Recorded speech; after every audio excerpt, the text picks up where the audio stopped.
I request Thiru Rama Srinivasan சில வார்த்தைகள் பேசி எங்களுக்கு உங்களோட ஆசிகளை வழங்குமாறு கேட்டுக்கொள்கிறோம்.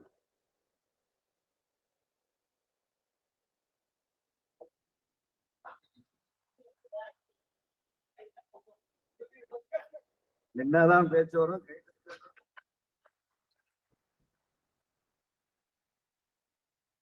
ஒரு களக்கூத்தாடி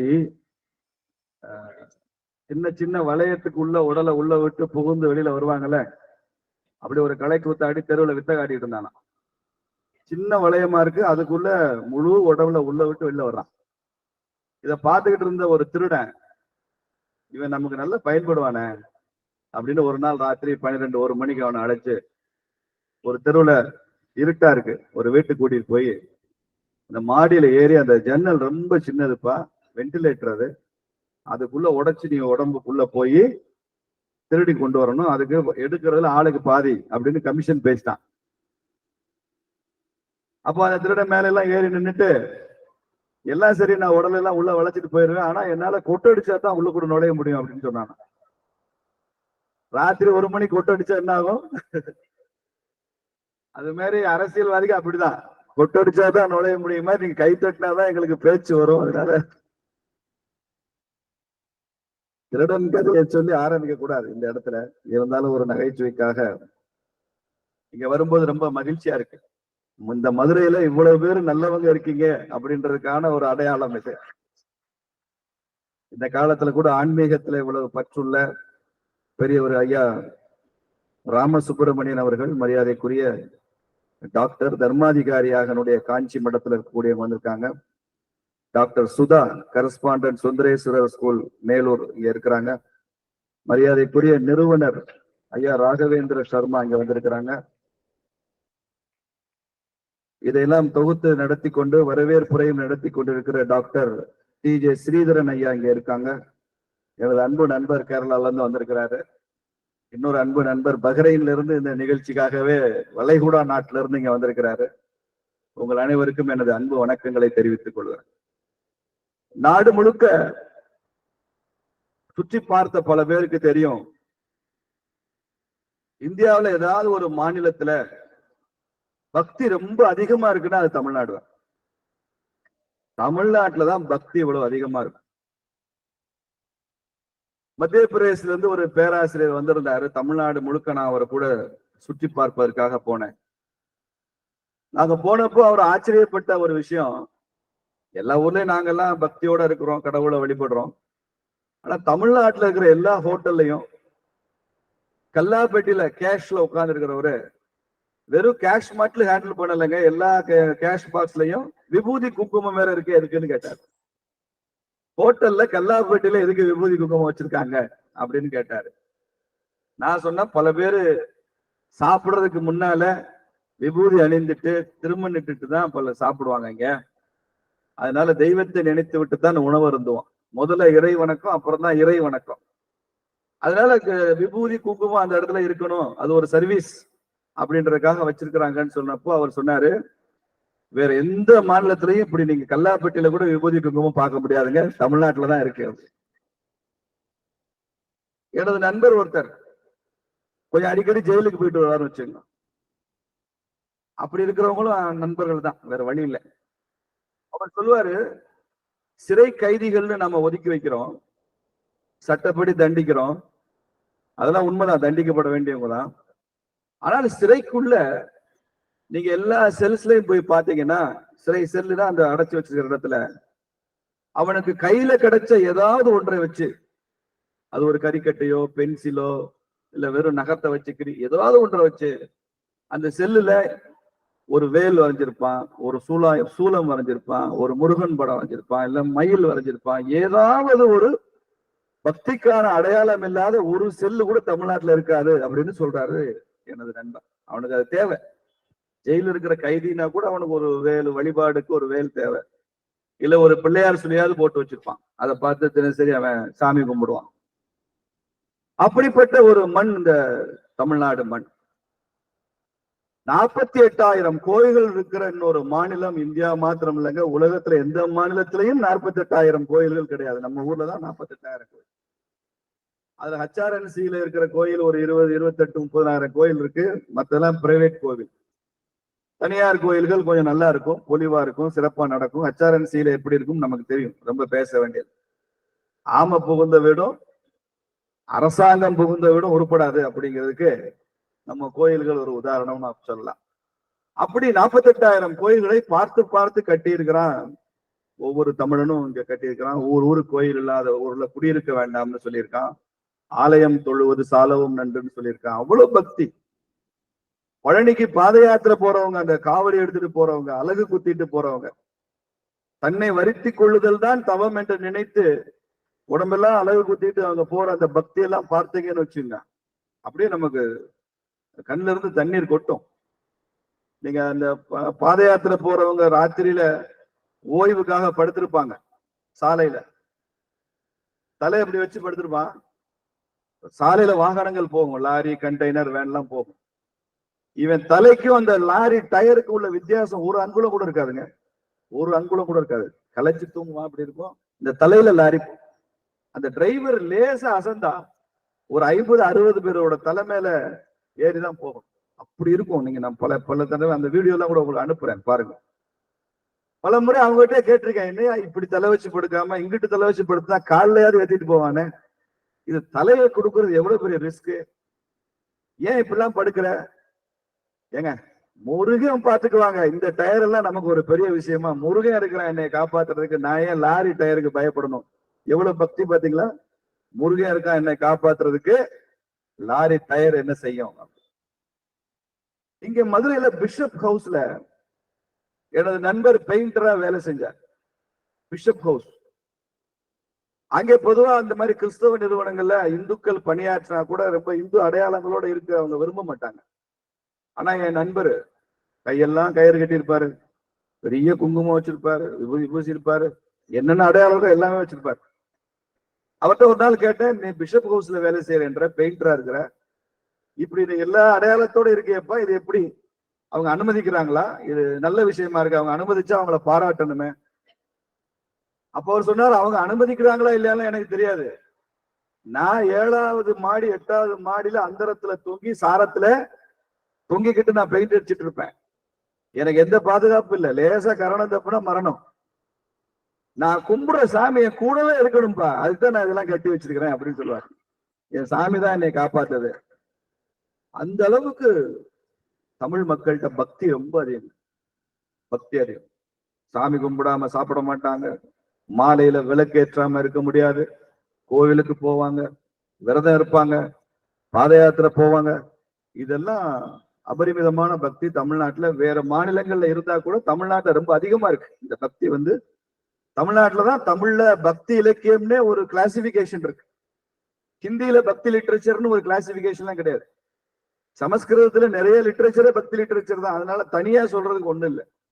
63 நாயன்மார்களும் 12 ஆழ்வார்களும் எப்படியெல்லாம் தோண்டி வாழையடி வாழையென வந்த வழி தோன்றல்னு வள்ளலார் சொல்றாரு. அப்படிப்பட்ட ஒரு தமிழகத்துல நாம பிறந்திருக்கிறோம் அப்படிங்கிறது நமக்கு ரொம்ப பெருமை. அதனாலதான் இந்த விஷ்ணு சகஸ்ர நாமம் எல்லாம் நாம இதை தொடர்ந்து சொல்ல முடியும். இதை சொல்லணும், இதை அடுத்த தலைமுறைக்கு எடுத்துட்டு போகணும், இதை பாராயணம் பண்ணணும்னு நினைக்கிற பெரியவங்க 2-3 பேர் இருக்கிறது ரொம்ப ஆச்சரியம் இல்லை. இவங்க அதிலே ஊறி தெளித்தவர்கள். ஆனால் இதுக்கு ரெஸ்பாண்ட் பண்றதுக்கு இப்படி ஒரு பெரிய கூட்டம் இருக்கணும் இல்ல. இதை ஏற்றுக்கொண்டு ஒரு நல்ல வழிக்கு நாமும் போகணும் நினைத்து வரக்கூடிய இளைஞர்கள் கூட்டம், அதுதான் தமிழ்நாட்டினுடைய வெற்றி. அதனால அப்படிப்பட்ட இந்த நல்ல காரியத்தை நான் பாராட்டுறேன். எல்லாரும் ஏதோ ஒண்ணுக்கு பின்னால ஓடிக்கிட்டு இருக்கிறப்ப, ஒரு போதையில தமிழ்நாடே ஓடிட்டு இருக்கிறப்ப, அந்த போதையை இங்க விஷ்ணு கொடுக்குறாரு. விஷ்ணு சகஸ்ரநாமம் நமக்கு அந்த பக்தி போதையை கொடுக்குது அப்படின்னா அதை நாம் அடுத்த தலைமுறைக்கு எடுத்துட்டு போவோம். அதனால இந்த பக்தியை நாம் மெச்சணும், பாராட்டணும். ஆனால் இங்க இருப்பவர்கள் எல்லாம் அதிகம் படித்தவர்கள், நிறைய பேருக்கு உலகம் எல்லாம் போன அனுபவம் இருக்கக்கூடியவங்க இங்க இருக்கீங்க. ஐயாவே ரொம்ப பெரிய நியூரோ சர்ஜன். இப்படி இருக்கிற கூட்டத்துல நான் பக்தி மாத்திரம் பேசிவிட்டு போக வேண்டும் என்று நான் நினைக்கவில்லை. இன்னைக்கு நாட்டுக்கு தேவை ஹிந்து பக்தி மாத்திரம் இல்லைங்க. இது மாத்திரம் நம்ம போதும் நினைச்சு விஷ்ணு சகஸ்ரநாம பாராயணம் பண்ணுவோம், கந்த சஷ்டி சொல்லுவோம், ஐயப்பனுக்கு மாலை போட்டு விரதம் இருந்து சபரிமலைக்கு போவோம், எல்லாம் பகவான் பார்த்துக்குவான், வீட்டுல கணபதி ஹோமம் பண்ணுவோம், யாகம் பண்ணுவோம், காயத்ரி சொல்லுவோம் தினசரின்னு மாத்திரம் சொல்லி நமது ஆன்மீக தேடலோ பயணமோ இதோட முடிந்து விட்டதுன்னு நினைத்தா இன்னொரு 50 ஆண்டுகளோ 100 ஆண்டுகளோ கழிச்சு இந்து தர்மம்னு ஒண்ணு இருக்காது. ஹிந்து பக்தி மாத்திரம் போதாது, ஹிந்து சக்தி தேவை என்று சொல்லலாம் நான் இங்க வந்திருக்கேன். என்னுடைய பிரதான வேலை அதுதான். ஹிந்து சக்தி தேவை, பக்தி மாத்திரம் போத, பக்தி தேவை பிளஸ் சக்தி தேவை. சக்தி இல்லாத பக்தியை காப்பாற்ற முடியாது, சஸ்டெயின் ஆகாது. நீங்க உலகத்திலேயே மிகப்பெரிய, நீங்க விஷ்ணு சகஸ்ரநாமம் சொல்றீங்க, உலகத்துல மிகப்பெரிய விஷ்ணு கோயில் எங்க இருக்கு தெரியுமா? எங்க இருக்கு? கம்போடியால இருக்கு. அங்கோர் வாட்ல இருக்கிற கோவில் தான் உலகத்தின் மிகப்பெரிய விஷ்ணு கோவில். உலகத்தின் மிகப்பெரிய விஷ்ணு கோவிலை கட்ட தெரிந்த இந்துக்களுக்கு அங்க இந்துக்களை வாழ வைக்க தெரியலையே. இன்னைக்கு அங்க இந்து இல்லையே. அப்ப கோவிலை கட்டிவிட்டால் மாத்திரம் பக்தி வராது. இன்னைக்கு அங்கோர் வாட் கோயில் போனீங்கன்னா நம்ம ஊர்ல திருப்பதி எப்படி இருக்கோ, அழகர் கோவில் எப்படி இருக்கோ, இந்த மாதிரியான ஒரு பக்தி பரவசத்தோடு அங்க எது இருக்க, ஒரு எக்ஸிபிஷன் மாதிரி, ஒரு மியூசியம் மாதிரி இருக்கும் உலகத்தின் மிகப்பெரிய விஷ்ணு கோயில். அங்க மூர்த்தி தான் இருப்பாரு, பண்டிகை இருக்காது, விழாக்கள் இருக்காது, ரத உற்சவம் இருக்காது, மக்கள் விரதம் இருந்து வருகிற வழிபாடு இருக்காது. இந்த விஷ்ணு பாராயணமே அங்க இருக்காது, அங்க ஒரு வாட்டில இல்ல. ஒரு காட்சி பொருள் மாதிரி, ஒரு காட்சி பொருள் மாதிரி வச்சிருக்கிறான் கம்போடியால அந்த அங்கோர் வாட் கோவில். அப்போ உலகத்தின் மிகப்பெரிய கோவிலை கட்ட தெரிந்த இந்துக்களுக்கு அந்த கோவிலை கொண்டாடுகிற கூட்சி அங்கே இருக்க வேண்டும் என்ற எண்ணம் நமக்கு இல்லாமல் போன காரணம் தான் இன்னைக்கு அந்த ஆலயம் பொலிவிழந்து இருக்கு. கோவில் முக்கியமா இல்லைன்னு எனக்கு தெரியாது, ஆனால் கோவிலை கொண்டாடுகிற கூட்டம் முக்கியம் என்கிற எண்ணம் நமக்கு வரவில்லை என்றால் நாம் இந்த ஆலயத்தை காப்பாற்ற முடியாது, இந்த பக்தியை சஸ்டெயின் பண்ண முடியாது. இன்னைக்கு மனித கூட்டம் ரொம்ப முக்கியம், ஜனத்திரள் ரொம்ப முக்கியம். அது டெமோக்ரஸின்னா for the people, by the people, of the people, இதெல்லாம் ஆப்ரஹாம் லிங்கன் கொடுத்த விளக்கம், நான்சென்ஸ். அப்படிலாம் ஒண்ணும் கிடையாது. டெமோக்ரஸின்றது கேம் ஆஃப் நம்பர்ஸ், எண்ணிக்கை விளையாட்டு தான் ஜனநாயகம். இந்த எண்ணிக்கை இந்துக்களுக்கு குறை நமக்கு எதிர்காலம் மிக கஷ்டமா இருக்கும் என்பதை நாங்க எச்சரிச்சு நான் சொல்ல விரும்புறேன். அவங்க அனைவருக்கும் நான் சொல்ல விரும்புறேன், எண்ணிக்கை ரொம்ப முக்கியம், இந்துக்களுடைய மக்கள் தொகை ரொம்ப முக்கியம், இந்த ஜனத்திரளை காப்பாற்றி வைக்க வேண்டியது ரொம்ப முக்கியம். அப்படிப்பட்டதுதான் நமது முன்னோர்கள் உருவாக்குனாங்க.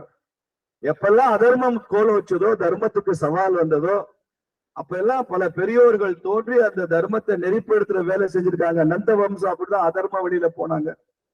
அப்ப சந்திரகுப்த மௌரியன் ஒரு சத்திரியனை தேர்ந்தெடுத்து அவனை மன்னனாக்கி மிகப்பெரிய யுத்தம் நடத்தி நந்த வம்சத்தையே காலி பண்ண ஒரு பேர் என்ன? சாணக்கியன். அதே மாதிரிதான் சுல்தான்கள், பாமினி சுல்தான்களுடைய கொடுமை உச்சத்தில் இருந்த போது, முகலாயர்களுடைய கொடுமை உச்சத்தில் இருந்த போது ஆலயங்கள் எல்லாம் அழிஞ்சிருச்சு. நீங்க தயவு பண்ணி ஹம்பி எல்லாம் போய் பார்க்கணும். நீங்க விஜயநகர எம்பையருடைய ஹம்பி போய் பார்த்தீங்கன்னா அப்படியே இடிக்கப்பட்ட ஆலயங்கள், தகர்க்கப்பட்ட விக்கிரகங்கள். இது அனுமார் கோயில்மா.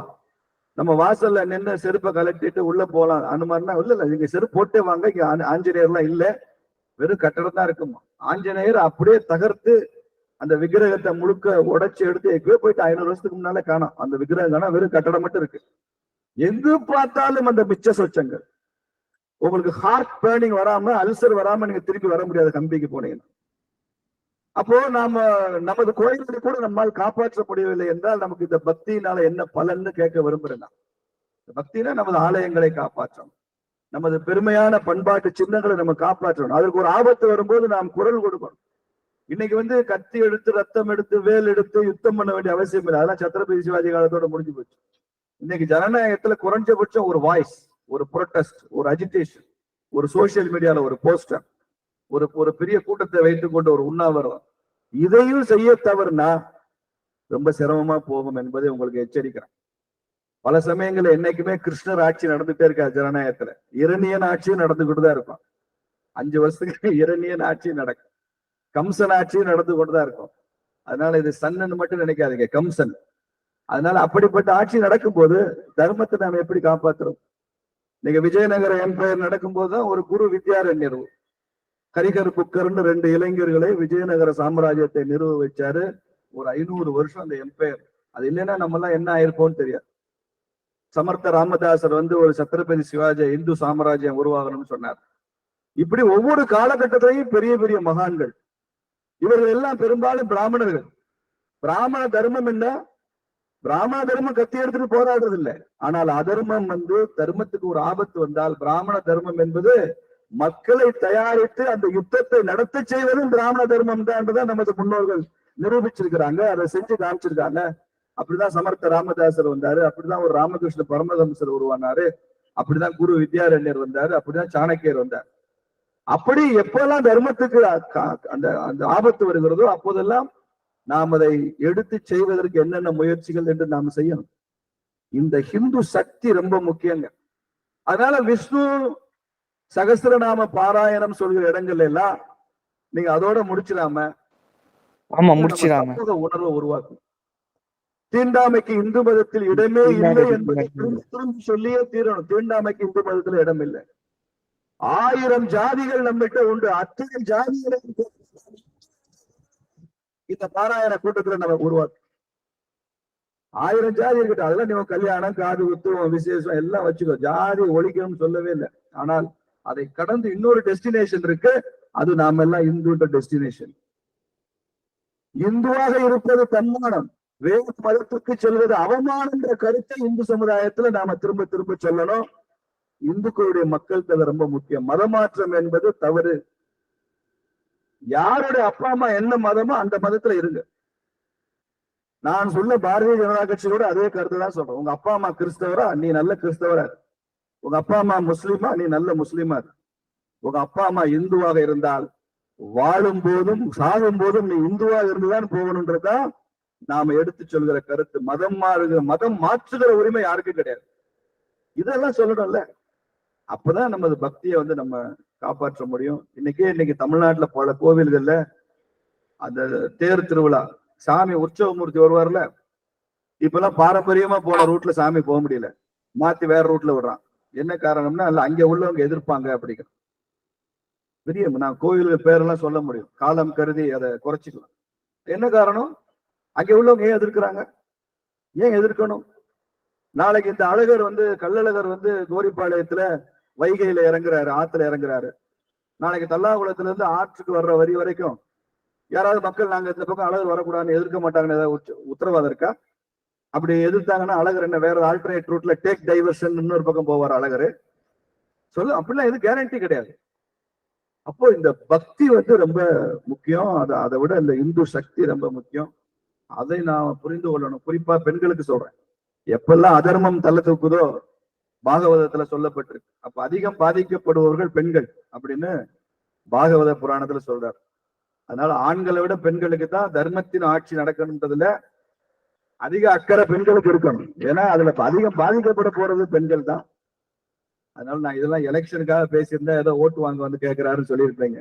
தேர்தல் முடிஞ்சது வந்துதான் நான் பேசுறேன். இந்த உணர்வை நீங்கள் உள்வாங்கிக் கொள்வீர்கள் என்று சொல்லி இது மாதிரி நல்ல காரியங்களை நீங்கள் தொடர்ந்து செய்யணும். ஐயா போன்றவர்கள் வழிகாட்டுகிற போது இது ரொம்ப மகிழ்ச்சியாக இருக்கிறது.